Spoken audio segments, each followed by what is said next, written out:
Kamu tahu nggak? Enggak. Iya, belum. Kamu tahu nggak apa yang paling indah dari matahari?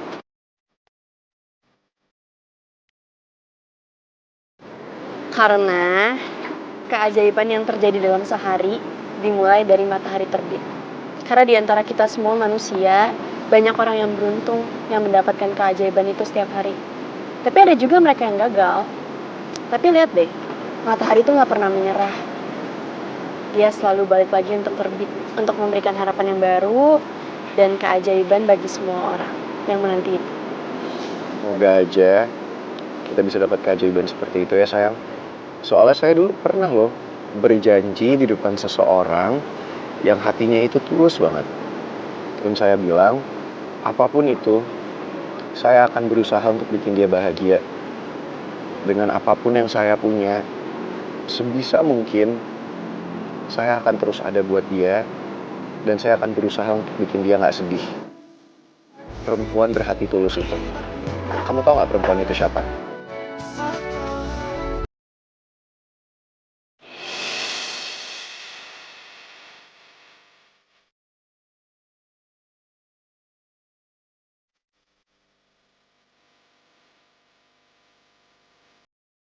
Ayo kita jalan. Karno, ayo kita jalan. Sorry. Move aside, bisa geser ke sebelah sana? Kok main perintah begitu? Pak Regar kan bisa muter. Ya kalau nggak mau ya nggak apa-apa Bu. Berarti Bu Soraya harus mangku saya.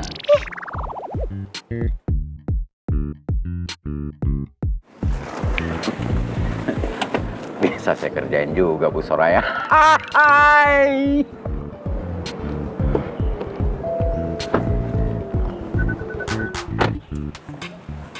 Bu, jadi kita langsung ke kantor, Bu.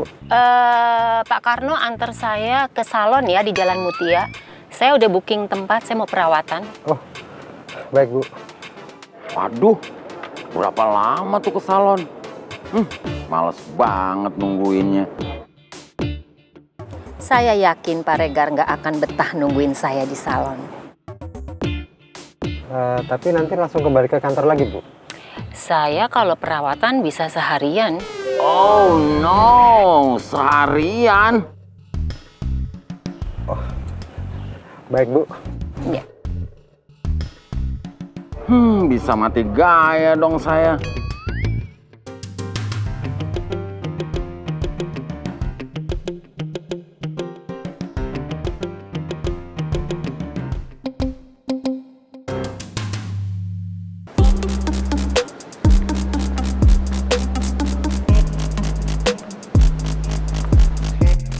Guys, kalian udah lama di sini? Enggak kok, kita berdua juga baru sampai. Gimana? Do you guys like it? Keren nih lokasinya. Iya, worth it lah menurut gua. Ya kalau kalian yakin, gue juga yakin. Tempat ini adalah tempat di mana startup kita akan berlangsung dan semoga akan sukses. Amin. Aku akan dukung Pangeran sampai dia benar-benar berhasil mewujudkan impiannya. Aku juga yakin Atta sama Gio kompak dan bisa bareng-bareng jalanin bisnis startup ini.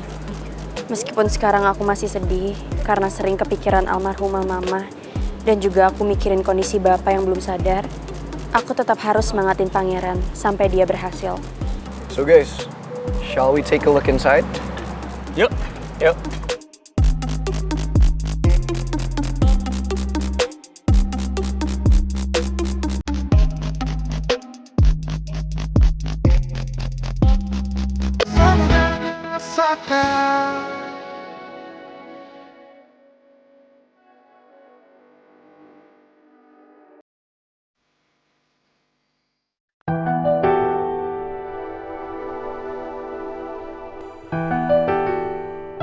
Ternyata Vito masih simpan nomor HP aku.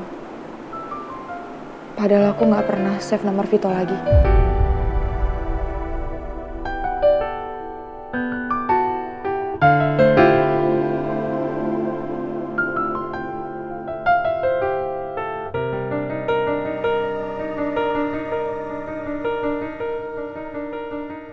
Lebih baik aku pergi dulu dari sini.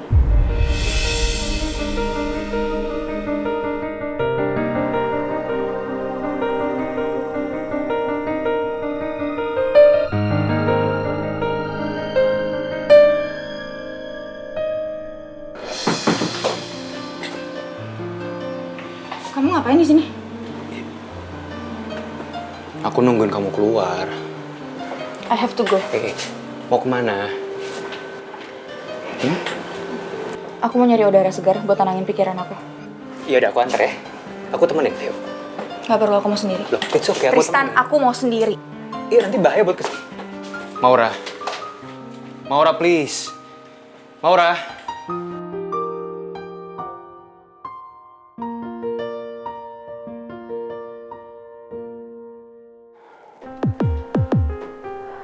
Kamu harus tahu keadaan perusahaan secara pasti, Mel. Meskipun kamu udah menyerahkan semuanya ke saya. Semenjak Om Rema sakit. Kita harus pikirin konsekuensinya kalau kita melepas 60% saham perusahaan. Wait, 60%? Bukannya terakhir kamu bilang kalau misalnya 50% ya? Kok jadi 60% sih? Situasinya makin nggak terkontrol, Mel. Jadi nggak ada pilihan lain. Kita harus jual saham 60%. Oke, kalau misalnya kita jual saham 60%-nya, apa kemungkinan buruknya? Udah dipastikan, Om Raymond nggak bisa menjabat sebagai CEO lagi. Kenapa kayak gini sih? Ki, nggak mungkin banget. Ini perusahaan udah dibangun dari nol. Aku tahu banget seberapa susahnya, seberapa kerasnya Didi kerja buat bangun perusahaan ini sampai sebesar ini. Saya tahu, Mel. Saya paham. Cuma kamu harus ngambil keputusan. Aku? Ya. Aku yang ambil keputusan. Ki, aku udah percayain semua ini ke kamu loh. Kamu pasti lebih ngerti, lebih paham soal ini. Kenapa harus aku yang ambil keputusan? Tapi ini situasinya beda, Mel. Mungkin Pak Haris bisa jelasin lagi ke Mel, supaya dia bisa paham. Oke. Ya, keputusan dalam suatu perusahaan itu harus ada penanggung jawab yang resmi. Kalau Mbak Mel menunjuk Pak Rizky, harus ada surat kuasa yang sah secara hukum. Resikonya, Pak Rizky akan memegang kendali semua perusahaan. Dan Mbak Mel tidak bisa dilibatkan. Karena semua keputusan mutlak ada di Pak Rizky.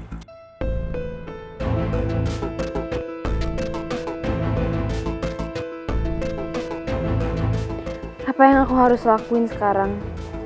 Selama ini aku nggak pernah bikin surat kuasa resmi karena aku percaya sama Rizky.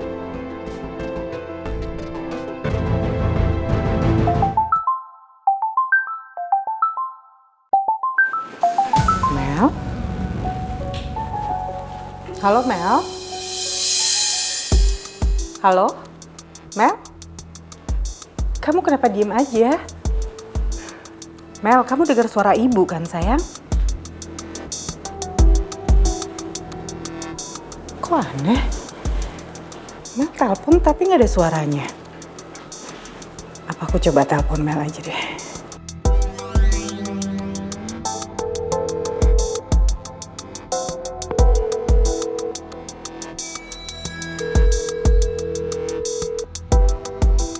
Kok nggak diangkat sama Mel?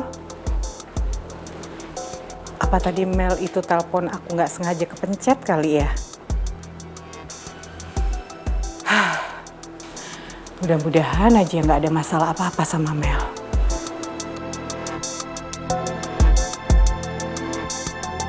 Sebenarnya aku pengen minta pertimbangan ibu soal masalah ini.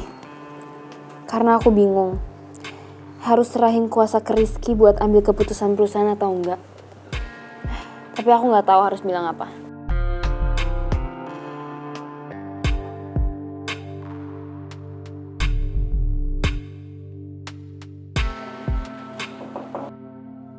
Ya, silakan masuk, Pak.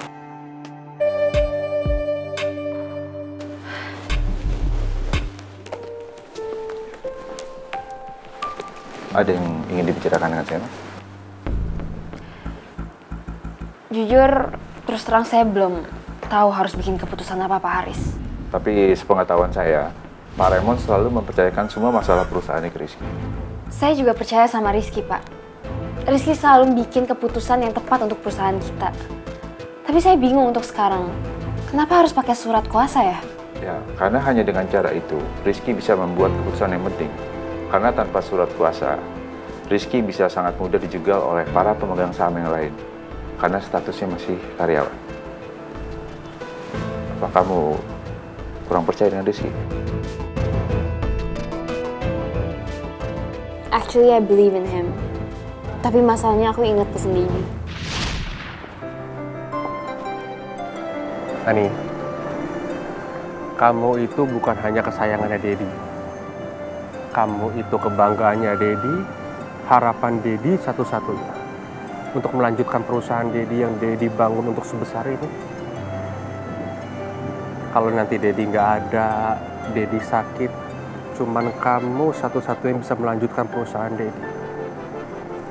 Kalaupun kamu ingin mempercayakan orang, jangan percaya 100% sama orang itu. Gak apa-apa. Dad, aku yakin Daddy nggak bakal kemana-mana. Ya walaupun terjadi kayak gitu, aku kayaknya belum sanggup deh, Dad, nge-handle seluruh perusahaannya. Pengalaman aku kan kurang, Dad. Kenapa nggak Daddy percayain perusahaan ini ke Rizky? Aku yakin banget pengalaman Rizky kan nggak banyak, Dad. Of course, I believe in him. Rizky itu Daddy udah anggap sebagai anak Daddy sendiri, Mel. Kalaupun nanti kamu berjodoh sama Rizky, mungkin Daddy akan tetap percaya sama dia.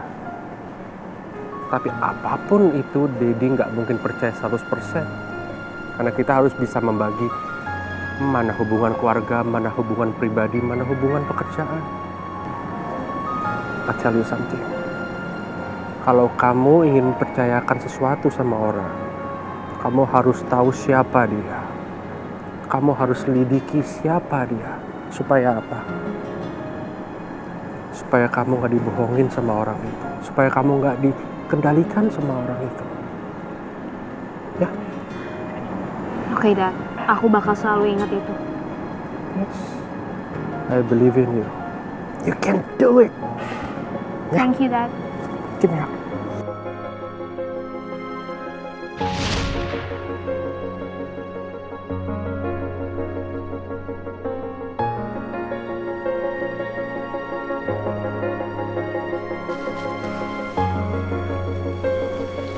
Jadi bagaimana Mel dengan surat kuasa di sini? Oke, saya akan coba scanning Pak Rizky dalam 2 atau 3 hari ya. Kalau misalnya semuanya aman, nggak ada masalah, saya baru berani memutuskan untuk kasih surat kuasa buat Rizky. Saya paham. Pak Haris, saya mohon sekali, tolong rahasiain ya. Saya kayak gini bukan karena saya nggak percaya sama Rizky atau meragukan Rizky. Tapi saya cuma mau semuanya aman. Ini kan untuk perusahaan saya. Oke, baik.